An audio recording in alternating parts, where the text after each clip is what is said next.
اعوذ باللہ السمیع العلیم من الشیطان الرجیم بسم اللہ الرحمن الرحیم الحمد للہ رب العالمین والصلاة والسلام علی اشرف الانبیاء والمرسلین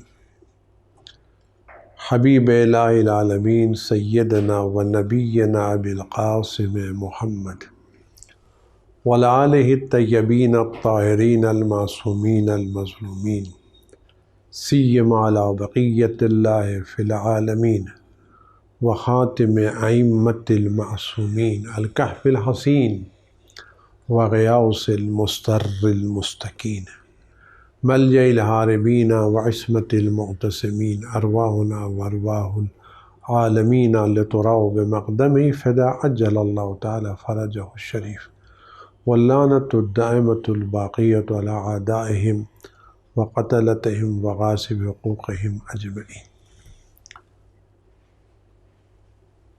عزیزان گرامی، السلام علیکم ورحمۃ اللہ وبرکاتہ۔ اعوذ باللہ السمیع العلیم من الشیطان اللعین الرجیم بسم اللہ الرحمن الرحیم۔ گفتگو تھی ولایت اور امامت علیہ السلام رکن دین ہے، اساس دین ہے، بنیاد دین ہے۔ اور یہ دیکھیے، بنیاد کا مسئلہ قبلہ یہ ہوتا ہے، جتنی آپ کی بنیادیں مضبوط ہوں گی اتنی ہی آپ کی عمارت مضبوط ہوگی۔ بمبئی میں ہم لوگوں نے یہ باتیں اکثر سنی ہیں،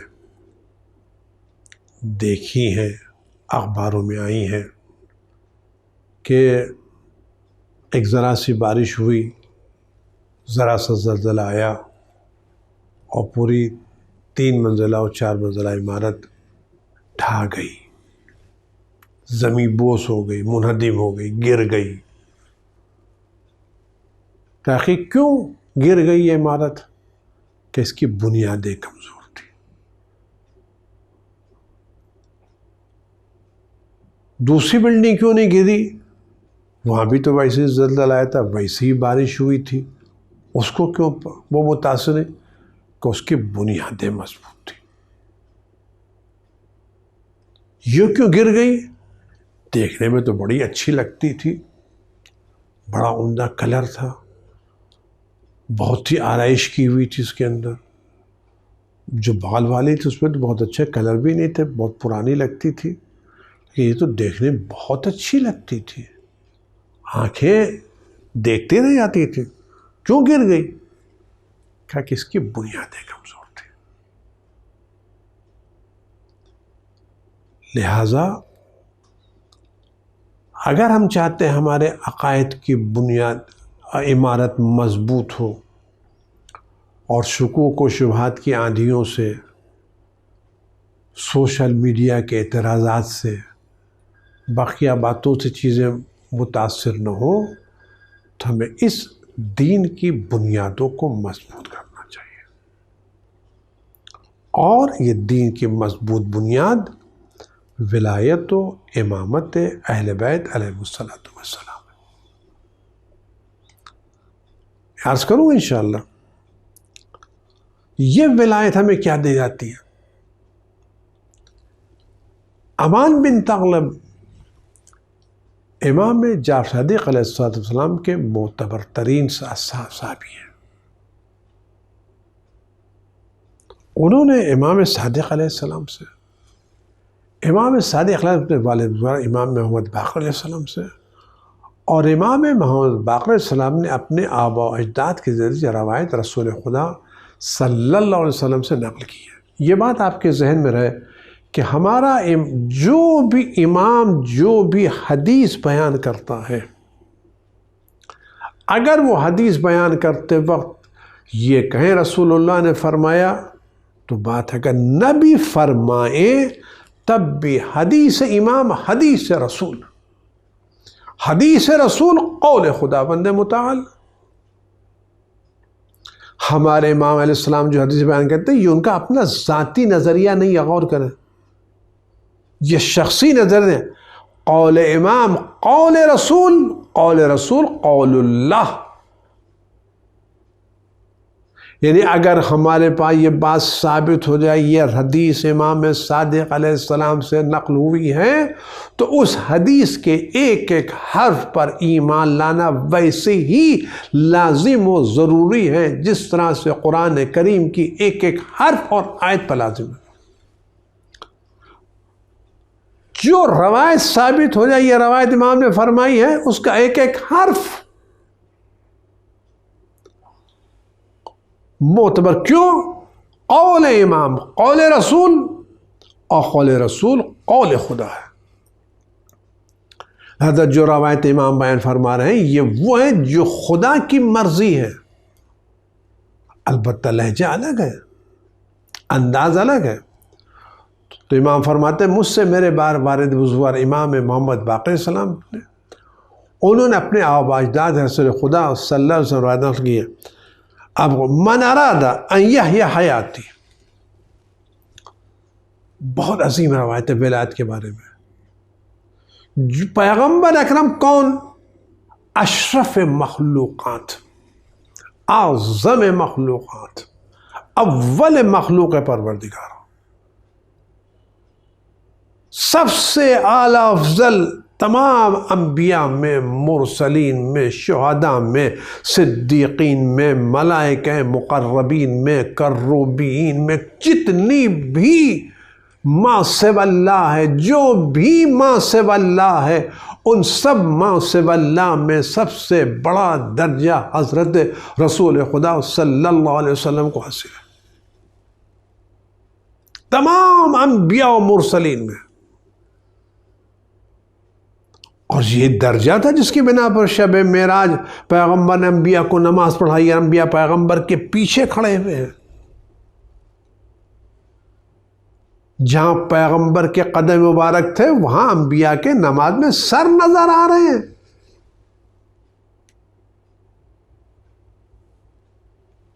تو کون اشرف مخلوقات، افضل موجودات؟ فرماتے ہیں جو شخص چاہتا ہے کہ میری جیسی زندگی بسر کرے اور جو چاہے اس کو موت میری جیسی موت ہے. اس کا مطلب کیا ہے؟ اس پوری کائنات میں عزیزو حضرت رسول خدا محمد مصطفیٰ صلی اللہ علیہ وسلم سے بہتر کسی کی زندگی نہیں ہے. کسی نبی کی زندگی نہیں ہے، کسی ولی کی زندگی نہیں ہے، کسی فرشتے کی زندگی نہیں. سب سے اعلیٰ افضل، کامل ترین، فاضل ترین، مکمل ترین، خدا کی بارگاہ میں سب سے زیادہ قریب ترین اور پسندیدہ ترین اگر کسی کی زندگی ہے تو پیغمبر کی زندگی، اور کسی بہترین اور پسندیدہ موت کسی کی ہے تو پیغمبر کی موت. نہ پیغمبر اکرم سے بہتر کسی کی زندگی، نہ رسول خدا صلی اللہ علیہ وسلم سے بہتر کسی کی موت. فرماتے کیا چاہتا ہے؟ جو شخص میری جیسی زندگی بسر کرنا چاہتا ہے اور میری جیسی موت سے دنیا سے جانا چاہتا ہے اور اس جنت میں جانا چاہتا ہے جس جنت کو اللہ نے اپنے ہاتھوں سے بنایا ہے. جنت یعنی خدا اپنے ہاتھوں سے، مطلب خدا کے ہاتھ نہیں ہے، یعنی خدا نے اپنے خاص ارادے سے بنایا ہے. یہ بڑی اہمیت رکھتی ہے. یہ دست خدا بڑی اہمیت رکھتا ہے، معمولی چیز نہیں ہے. نسبت خدا کی طرف سے. ایک چھوٹی سی بات آپ سے کروں. آپ گھر جاتے ہیں، خدا آپ کی والدہ کو سلامت رکھے، خدا سب کی والدات کو سلامت رکھے. میں ایک چھوٹی سی بات کروں. آپ دسترخوان پہ بیٹھتے ہیں، عمدہ قسم کے کھانے لا کے لگائے جاتے ہیں، اور ایک مرتبہ آپ کی والدہ کہتے ہیں بیٹا میں نے یہ کھانا اپنے ہاتھ سے تمہارے لیے پکایا ہے، یہ روٹی میں نے پکائی ہے، یہ میٹھا میں نے اپنے ہاتھ سے تمہارے لیے پکایا ہے. آپ سچ بتائیں ان سارے کھانوں میں یہ کھانا جو آپ کی والدہ کا میں نے اپنے ہاتھوں سے پکایا ہے، اس کا درجہ، اس کی عظمت، اس کا احترام، اس کا وقار سب سے الگ ہے یا نہیں ہے؟ کیا کہیں گے؟ کہتے اس کی احترام کا، یہ میری والدہ نے اپنے ہاتھوں سے بنایا ہے. تو جتنی آپ کی نظر میں آپ کی والدہ کی عظمت ہوگی اتنا اس کھانے کی انہوں نے اپنے ہاتھوں سے پکایا ہے. مثال دے رہا ہوں. تو جنت تو بہت ہے، بہت سے فرشتوں نے جنتیں بنائی ہیں، لیکن وہ جنت جو اللہ نے اپنے خاص ارادے سے بنائی اس کا مرتبہ تو کچھ اور ہے. پیغمبر کیا فرمائے؟ ہر جنت پہ جانے کی بات نہیں کہہ رہے، اس مخصوص جنت کی بات کریں جس جنت کو خدا نے اپنے خاص ارادے سے بنایا ہے، جس کو خدا نے اپنی طرف منسوب کیا ہے. یہاں جنت پہ جانے کی بات نہیں ہے، اللہ کی بنائی ہوئی مخصوص جنت میں اسپیشل کیٹیگری میں اعلیٰ درجے کی بات ہے. فرمایا جو میری جیسی زندگی بسر کرنا چاہتا ہے اور میری جیسی موت مرنا چاہتا ہے اور اس جنت میں جانا چاہتا ہے جس جنت کو اللہ نے اپنے ہاتھوں سے بنایا ہے، کیا فَلْيَتَوَلَّ عَلِيًّا عَلِيًّا، اسے چاہیے علی کی ولایت کو قبول کرے. وَلْيُعَادِ عَدُوَّهُ، اور علی کے دشمنوں سے دشمنی رکھے. وَلْيَعْتَمْ بِالْأَوْصِيَاءِ مِنْ بَعْدِهِ، تین چیزیں ہیں. جو شخص پیغمبر جیسی زندگی بسر کرنا چاہتا ہے، ایک پیغمبر جیسی موت سے دنیا سے جانا چاہتا ہے، دو، اور جو شخص اس جنت بننا چاہتا ہے جس کو اللہ تعالیٰ اپنے ہاتھوں سے، کیا کرنا چاہیے؟ اس کو چاہیے تین کام کرے. تین کام ہے نا، پیغمبر جیسی زندگی ایک، پیغمبر جیسی موت دو، اور جنت پہ جانا، جنت اللہ کی جنت تین. کا کام کیا کیا؟ علی کو دوست رکھے، ولایت علی قبول کرے ایک، علی کے دشمنوں سے دشمنی رکھے دو، اور تیسرے علی کے بعد علی کے فرزندوں کی امامت کا قائل ہو.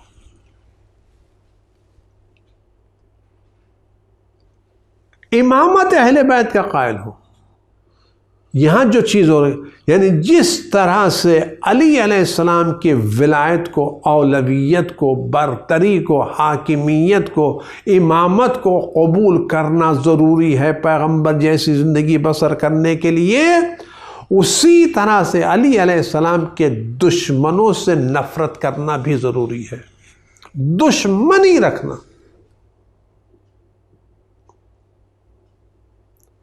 دشمن اہل بیت کون ہے؟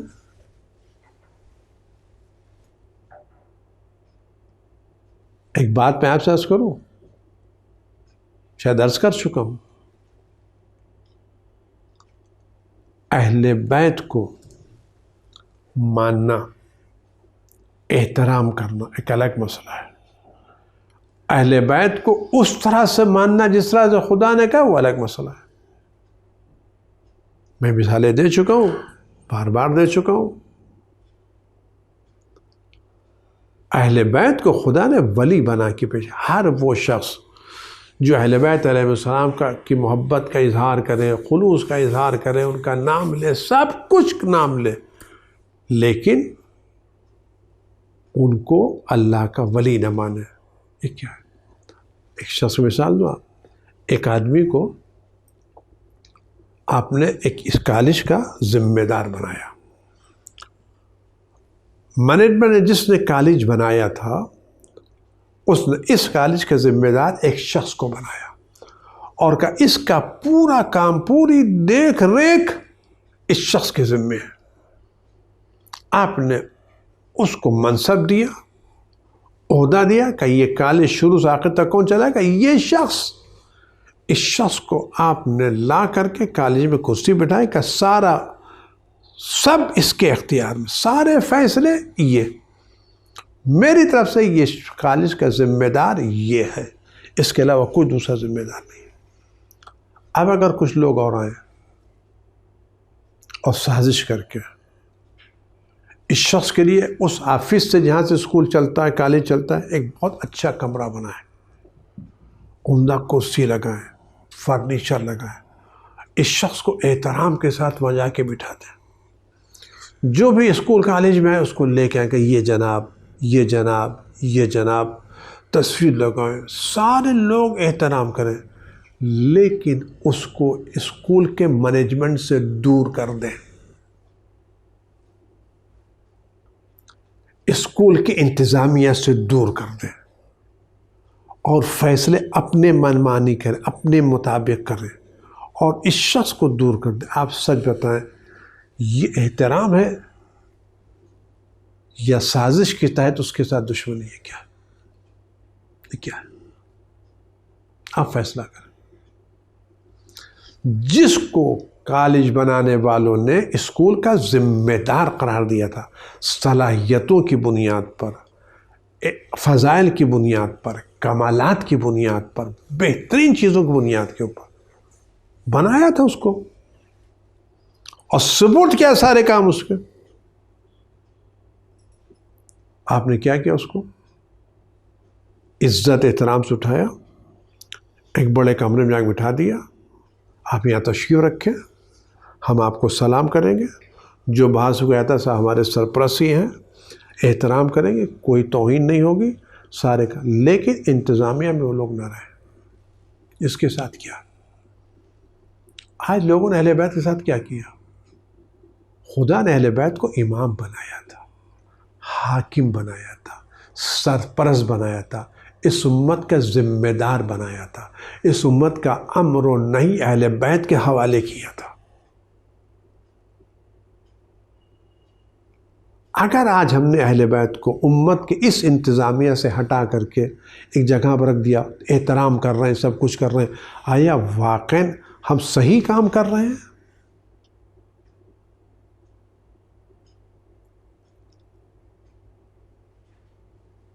اہل بیت علی علیہ السلام کو پیغمبر نے اپنے بعد وہ درجہ دیا تھا جو خدا نے پیغمبر کو دیا ہے.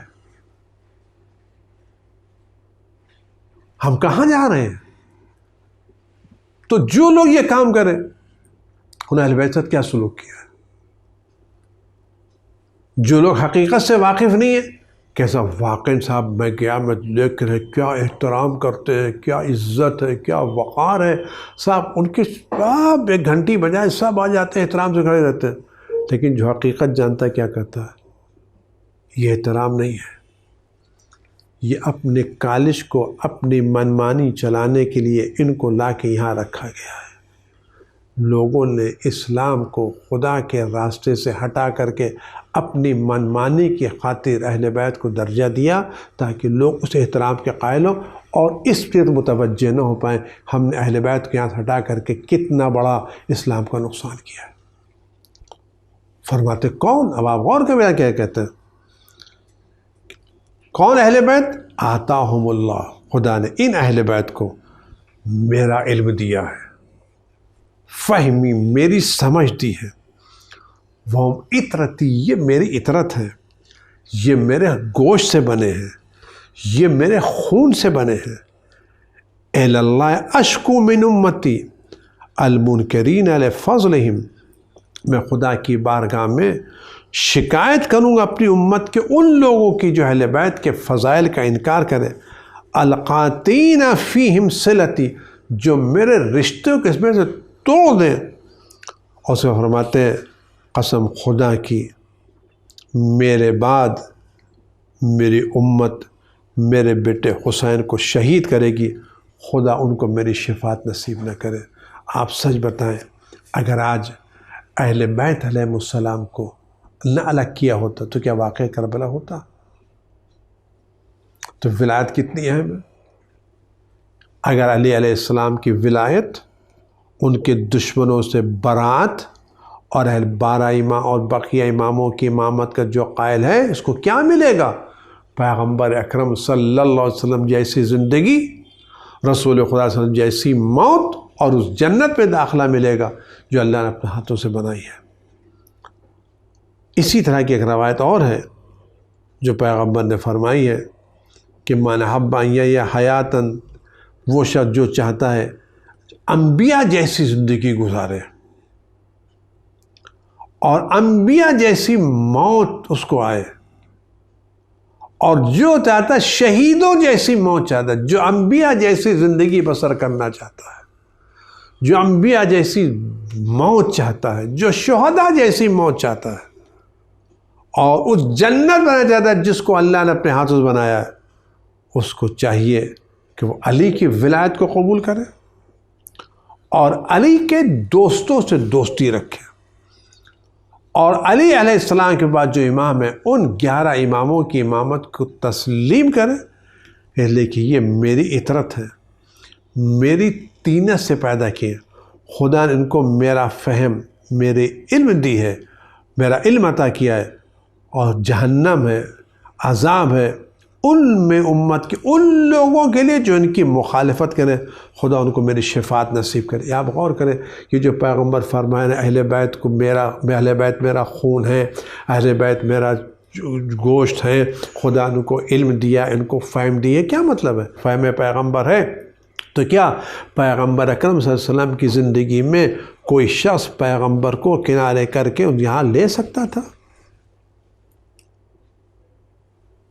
پیغمبر کو کنارے کر سکتا تھا، نظر انداز کر سکتا تھا کہ پیغمبر کا احترام کرتا، سلام کرتا، فیصلہ خود کرتا؟ نہیں۔ جس طرح سے پیغمبر اکرم کی زندگی میں دوسرا کوئی رسول نہیں ہو سکتا، دوسرا کوئی نبی نہیں ہو سکتا، اسی طرح سے اہل بیت علیہ السلام کی موجودگی میں دوسرا کوئی امام اور امت کا حاکم اور رہبر نہیں ہو سکتا۔ بات یہ ہے کیونکہ علم اہل بیت علم پیغمبر ہے، فہم پیغمبر ہے، اور علم و فہم پیغمبر خدا سے منسوب ہے، خدا سے منسوب ہے۔ وہ سارے فیصلے اگر رسول ہوتے تو جس طرح سے رسول خدا کے سارے فیصلے قبول کرنا ہم پر فرض ہے، اہل بیت کے فیصلے بھی قبول کرنا فرض ہے۔ جس رسول خدا کی موجودگی میں دوسرا نہیں آ سکتا، اس سے اہل بیت کی موجودگی کوئی دوسرا نہیں آ سکتا۔ میں پھر عرض کروں گا، اس ولایت کے عقیدے پر ثابت قدم رہنے کے لیے ہمیں ضروری ہے ہم امام وقت سے توسل کریں، واقعاً توسل کریں، اس کے علاوہ کوئی دوسرا راستہ نہیں ہے۔ اس دور میں بار بار عرض کر رہا ہوں، اس دور آخر زمان برادران عزیز، خواہران عزیز، اگر ہم ولایت اہل بیت پر ثابت قدم رہنا چاہتے ہیں، اگر ہم چاہتے ہیں ہمارے عقائد درست رہیں، ہماری چیزیں درست رہیں، تو اس کا صرف ایک راستہ ہے، امام وقت سے توسل۔ ان سے بہتر کوئی پناہ گاہ نہیں ہے، ان سے بہتر کوئی مضبوط قلعہ نہیں ہے، اور ان سے بہتر کوئی حفاظت کرنے والا نہیں ہے۔ امام وقت کی حفاظت کرنے کے لیے ان کا ظاہر ہونا ضروری ہے، آپ یقین جانیے۔ اگر ہم اپنے عقائد کو، اپنی چیزوں کو اہل بیت امام سے کے حوالے کریں گے تو وہ ایسے ہی حوالے، جیسے آج ہماری زندگی ہم بیمہ کراتے نہیں کراتے، انشورنس کراتے نہیں کراتے، کب کراتے ہیں؟ جب خطرات ہوتے ہیں۔ گاڑی کا انشورنس کراتے ہیں، گھر کا انشورنس کراتے ہیں، دکان کا انشورنس کراتے ہیں، تاکہ ہمیں کوئی خطرہ محسوس نہ ہو۔ اسی طرح سے اس دور آخر زمان میں جب ہر طرف سے عقائد پر، خاص کر ولایت پر حملے ہو رہے ہیں، تو انشورنس کی ایک ذات ہے، وہ امام وقت۔ اس کے علاوہ کوئی آپ کو انشورنس نہیں دے سکتا، کیونکہ صرف ایک فرد واحد وہ ہے جو اس زمین پر معصوم ہے، حجت خدا ہے، ولی خدا ہے، ان کے علاوہ کوئی اس وقت معصوم نہیں ہے۔ صرف ایک شخص جو حجت خدا، ولی خدا، معصوم، رحمت واسع الہی، غوث الہی، وہ امام وقت کی ذات ہے، جس ولایت اہل بیت کا آخری تاجدار ہے۔ ہم ان سے متمسک رہیں، ان سے توسل کریں، اور ان سے توسل کرنے کے لیے عزیزو کوئی بہت بڑی چیز نہیں چاہیے۔ امام دنیا کے ہر زبان جانتے ہیں، امام تک بات پہنچانے کے لیے چیخنے کی ضرورت ہے. آپ لب ہلائیں، آپ کی بات امام وقت تک پہنچ جائے گی. نماز صبح کے بعد بیٹھیں، اپنے لبوں کو ہلائیں، اپنے امام وقت سے اپنی زبان میں گفتگو فرمائیں، اور اپنے امام وقت کو شہدائے کربلا کا، اہل بیت کا واسطہ دے کر کے ان سے سوال کریں، مولا اس دور آخر زمان میں ہمارے اور ہمارے بچوں کے، خاندان والوں کے عقیدے کو آپ محفوظ رکھیں. ہمیں اس انحراف سے، سوشل میڈیا کے انحراف سے محفوظ رکھیں. آپ یقین یہی راستہ ہے. اس کو آپ اپنے مصلی پر بیٹھ جائیں، لب ہلائیں، آپ کی بات امام تک پہنچ جائے گی اور امام آپ کے حق میں مہربان ہوگا. اور جس کے عقائد اور اعمال کی حفاظت کی ذمہ داری امام لے لے، اس کی نجات میں کوئی کمی نہیں ہے. خدا ہم سب کو امام وقت سے توسل کرنے کی توفیق نیک عطا فرمائے. والسلام علیکم ورحمۃ اللہ وبرکاتہ.